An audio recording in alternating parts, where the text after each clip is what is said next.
राधे राधे मित्रों, स्वागत है आपका राजस्थान जी के शॉर्ट नोट्स में। दोस्तों, अपन 10वीं कक्षा की पुस्तक राजस्थान अध्ययन का अध्ययन कर रहे थे। उसका पहला अध्याय चल रहा था, तो उसका जो आज नेक्स्ट का टॉपिक रहेगा अपने आज राजपूतों की उत्पत्ति। तो राजपूतों की उत्पत्ति के संबंध में जो भी महत्वपूर्ण तथ्य जो अपनी किताब में दे रखे हैं, 10वीं की पुस्तक है एनसीईआरटी की, उसमें जो भी तथ्य महत्वपूर्ण तथ्य दे रखे हैं उसके संबंध में आज अपन चर्चा करेंगे। ठीक है दोस्तों, तो शुरू करते हैं आज का अपने सेशन। तो सबसे पहले है हर्षवर्धन की मृत्यु जो 647 ईस्वी में हुई थी। उसके बाद भारत की राजनीतिक एकता जो गुप्तों के समय स्थापित हुई थी वह पुनः समाप्त होने लगी थी। फिर उत्तर भारत में अनेक छोटे छोटे राज्यों की स्थापना हुई। ठीक है, तो वे राज्य आपस में संघर्ष रत्न थे। ठीक है, तो वो राज्य आपस में संघर्ष कर रहे थे अपने राज्यों की सीमाओं को लेकर, अपने प्रभुत्व को स्थापित करने के लिए आदि संघर्ष कर रहे थे। जो आपस में छोटे छोटे राज्य थे संघर्ष कर रहे थे, तो इन्हीं संघर्षों के परिणाम स्वरूप एक नया राजवंश उभरा। तो उस राजवंश को क्या क्या नाम दिया गया? तो उसे राजपूत राजवंश कहते हैं। कौन सा? राजपूत राजवंश कहते हैं। अब भारत का पूर्व मध्यकालीन इतिहास इन राजपूत राजवंशों का इतिहास है। कौन सा? तो पूर्व मध्यकालीन इतिहास है वो किसका है? तो राजपूत राजवंशों का इतिहास है। यह काल राजपूत काल कहा जाता है। कौन सा काल? तो पूर्व मध्यकाल है वो राजपूत काल कहा जाता है। कौन सा? राजपूत काल कहा जाता है। ठीक है दोस्तों, तो इस जानकारी को आप याद रखना। नेक्स्ट आगे है एक इतिहासकार हुए, इतिहासकार स्मिथ। उन्होंने क्या कहा है दोस्तों? तो उन्होंने क्या कहा कि वे राजपूत जो हर्ष की मृत्यु के बाद उत्तरी भारत पर मुसलमानों के आधिपत्य तक इतने प्रभावशाली हो गए कि 7वीं शताब्दी के मध्य से 12वीं शताब्दी की समाप्ति तक के समय को राजपूत युग कहा जा सकता है। कौन सा?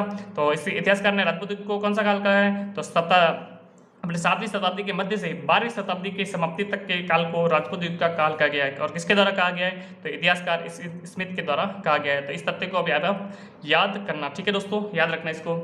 और नेक्स्ट आगे है क्वेश्चन है कि राजपूत कौन थे? तो ये क्वेश्चन उलझा हुआ है, आज तक इसका कोई जवाब स्पष्ट रूप से नहीं दे पाया है। देखो, इसके बारे में अनेक विद्वान हुए, अनेक इतिहासकार हुए, अनेक इतिहासकारों ने अपने अपने अलग अलग मत दिए राजपूतों के संबंध में। ठीक है दोस्तों, तो किंतु कोई भी मत अलग अलग अपने मत दे दिए, तो कोई भी मत ऐसा नहीं था जो पूरी तरह से सर्वमान्य हो। ठीक है, तो अब राजपूतों की उत्पत्ति के विषय में एक इतिहासकार हुए डॉक्टर गौरीशंकर हीराचंद ऊझा। उन्होंने क्या किया है कि राजपूत शब्द का प्रयोग नया नहीं है। राजपूत शब्द का प्रयोग नया नहीं है। प्राचीन काल के ग्रंथों में इसका व्यापक प्रयोग मिलता है। किसका शब्द का? तो राजपूत शब्द का। जो प्राचीन काल के ग्रंथ होंगे उसमें भी इसका व्यापक प्रयोग मिलता है। तो ऐसे कौन कौन से ग्रंथ हैं जिनमें राजपूत शब्द का उल्लेख मिलता है? तो दोस्तों उनके बारे में भी देखते हैं अपन। तो राजपूत शब्द का प्रयोग, तो एक चाणक्य का ग्रंथ है अर्थशास्त्र, उसमें भी राजपूत शब्द का उल्लेख मिलता है। फिर है कालिदास के नाटकों में भी अपने राजपूत शब्द का उल्लेख मिलता है। फिर बाण भट्ट के हर्षचरित्र तथा कादंबरी में इस शब्द का प्रयोग मिलता है। कौन से? राजपूत शब्द का प्रयोग मिलता है। तो इन चारों ग्रंथों को आप अच्छे से याद रखना। चाणक्य का कौन सा है? अर्थशास्त्र ग्रंथ है। फिर कालिदास के नाटक हैं। फिर बाण भट्ट के हर्षचरित्र तथा कादंबरी में राजपूत शब्द का उल्लेख मिलता है। तो दोस्तों ये जानकारी भी आपको याद रखना है। नेक्स्ट इसके संबंध में एक और महत्वपूर्ण तथ्य है, चीनी यात्री ह्वेनसांग जो हर्षवर्धन के समय भारत आया था, उन्हें भारत के राजाओं को कहीं पर क्षत्रिय तथा कहीं पर राजपूत कहा। किसने कहा? तो चीनी यात्री ह्वेनसांग आया था जो किसके? हर्षवर्धन के समय भारत आया था। उसने भारत के राजाओं को कहीं पर तो क्षत्रिय कहा और कहीं पर क्या कहा? राजपूत कहा। तो ये भी जानकारी आप याद रखना। फिर राजपूतों की उत्पत्ति में एक नया तथ्य है कि राजपूतों को क्या कहा गया है? तो राजपूतों को वैदिक आर्यों की संतान कहा गया है। तो किसने कहा है? तो इसके संबंध में देखते हैं दोस्तों, वैदिक आर्यों की संतान। तो नेक्स्ट है इसके संबंध में क्या कहा गया है? तो कौन से इतिहासकार ने कहा है? तो डॉक्टर गौरीशंकर हीराचंद ऊझा तथा सीवी वैद्य राजपूतों को भारतीय आर्यों के क्षत्रिय वर्ण की संतान मानते हैं। किसको?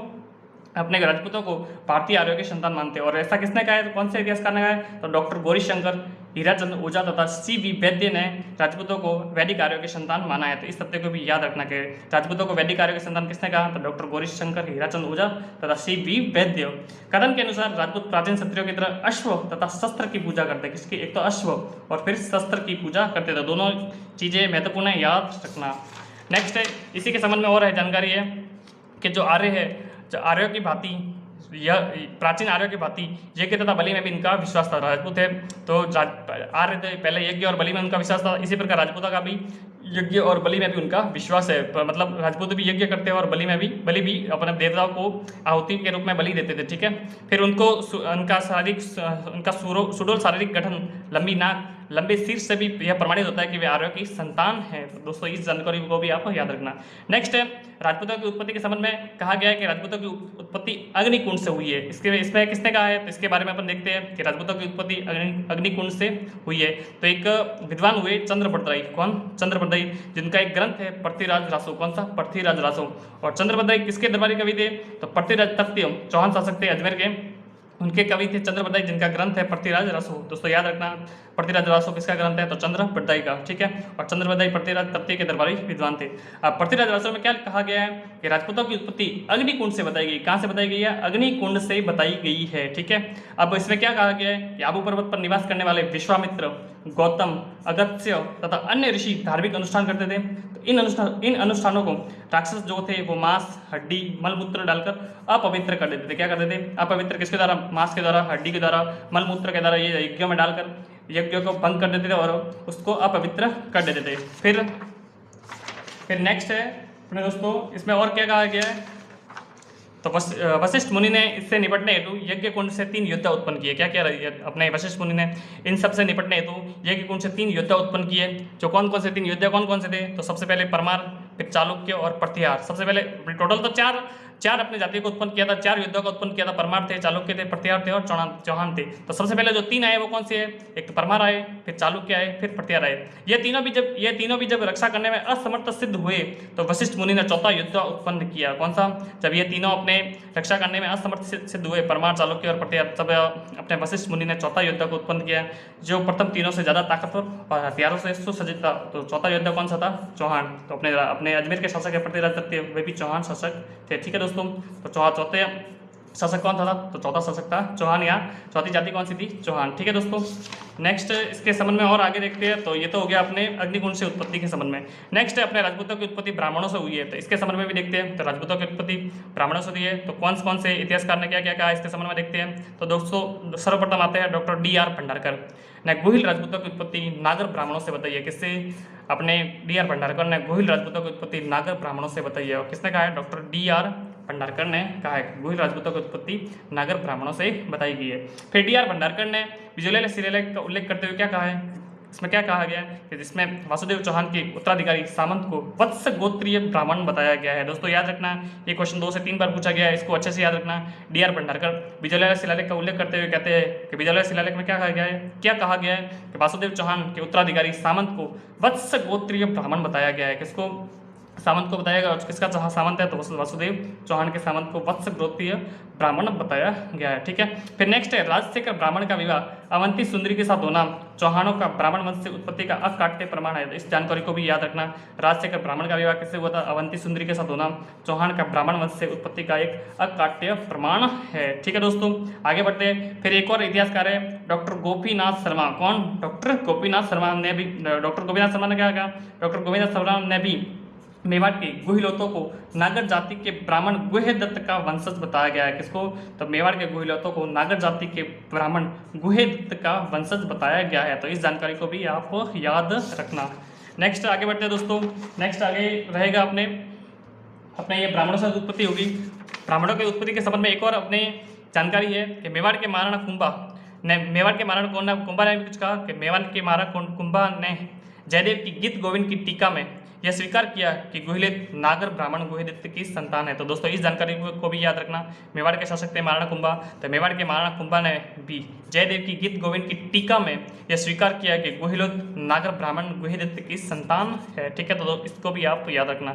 नेक्स्ट है राजपूतों की उत्पत्ति विदेशी से हुई है या विदेशियों की राजपूत है जो विदेशियों की संतान है। इसके संदर्भ में भी कुछ कहा गया, तो इसके संदर्भ में देखते हैं। तो कर्नल जेम्स टोड है इतिहासकार है, उन्होंने क्या कहा, जो राजपूत है वो शक अथवा सीतियन जाति के वंशज है। कौन राजपूत है, वो शक अथवा सीतियन जाति के वंशज है। तो और क्या कहा कर्नल जेम्स टोड ने, तो यह विदेशी जातियाँ जो 6वीं शताब्दी के लगभग आक्रमणकारी के रूप में भारत आई और इन्हीं विदेशी विजेताओं को जब वे शासक बन बैठे तो उन्हें अग्नि संस्कार के द्वारा पवित्र कर वर्ण व्यवस्था के अंतर्गत क्षत्रिय वर्ण में ले लिया गया। किसको, शक और शीतियन को। दोस्तों वापस से देखो, कर्नल जेम्स टोड ने क्या कहा कि जो राजपूत है वो विदेशियों की संतान है।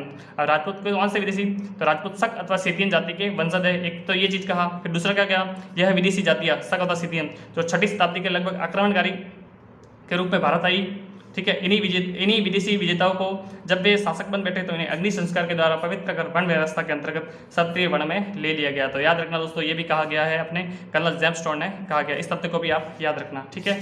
नेक्स्ट दोस्तों आगे बढ़ते हैं। अब नेक्स्ट आगे रहेगा कर्नल जेम्स टोड ने वापस क्या कहा, कर्नल जेम्स टोड ने कहा दोस्तों कि राजपूत है जो शक और शीतियन जाति के वंशज है, ठीक है। इसके संबंध में इन्होंने क्या प्रमाण दिया, तो याद रखना इन्होंने क्या प्रमाण दिया कि राजपूत के रीति रिवाज है वो शक शीतियन अथवा हुनों से मिलते जुलते हैं। किससे, राजपूतों के जो रीति रिवाज है वो शक शीतियन अथवा और हूणों से मिलते जुलते हैं। कैसे?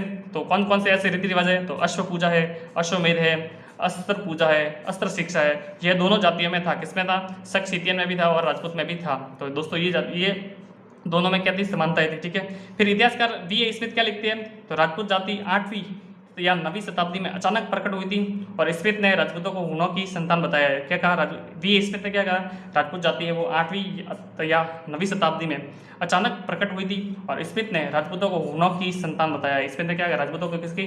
हूणों की संतान बताया है। ठीक है दोस्तों। और शक और सीतियन के वंशज राजपूत, ये किसने कहा? कर्नल जेम्स टोड ने कहा। तो दोनों जानकारी आप याद रखना। ठीक है दोस्तों, आगे बढ़ते हैं।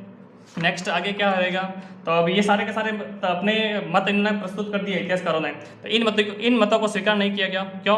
क्योंकि राजपूतों ने स्वयं को कभी विदेशी नहीं माना। राजपूत अपनी स्वयं की उत्पत्ति सूर्य या चंद्र से बताते हैं। किससे? सूर्य अथवा चंद्र से बताते हैं। राजपूत स्वयं को कभी विदेशी नहीं बताया और राजपूत अपने स्वयं की उत्पत्ति किससे मानते हैं? तो स्वयं की उत्पत्ति सूर्य या चंद्र से मानते हैं। स्वयं सूर्य या चंद्र से बताते हैं। फिर राजपूतों के जो रीति रिवाज है वो शक या सीथियन के रीति रिवाजों से साम्यता स्थापित करना भी अनुचित है। देखो, राजपूतों के जो रीति रिवाज है, राजपूतों के रीति रिवाज की शक या सीथियन के रीति रिवाजों से साम्यता स्थापित करना अनुचित है, क्योंकि इनके रीति रिवाज शक कुषाणों के आने से पूर्व में भी भारत में प्रचलित है। किसके? राजपूतों के जो रीति रिवाज है वो प्राचीन काल से भारत में प्रचलित है। तो इसको भी आप याद रखना। ठीक है। फिर सूर्य की पूजा वैदिक काल से प्रचलित है और अश्वमेध यज्ञ भी यहाँ पहले से ही ज्ञात था। तो इसके बारे में भी आप याद रखना। ठीक है। तो ये कुछ महत्वपूर्ण तथ्य है, इनको आप अच्छे से ध्यान में रखना। तो जो भी अपने राजपूतों की उत्पत्ति के संबंध में जो भी महत्वपूर्ण जानकारी थी दोस्तों, वो मैंने आपके समक्ष प्रस्तुत कर दी। ठीक है दोस्तों, तो आज का सेशन अपने इतना ही रहेगा। नेक्स्ट आगे जो भी टॉपिक है उसको मैं जल्दी आपके समक्ष प्रस्तुत करूँगा। राधे राधे मित्रों।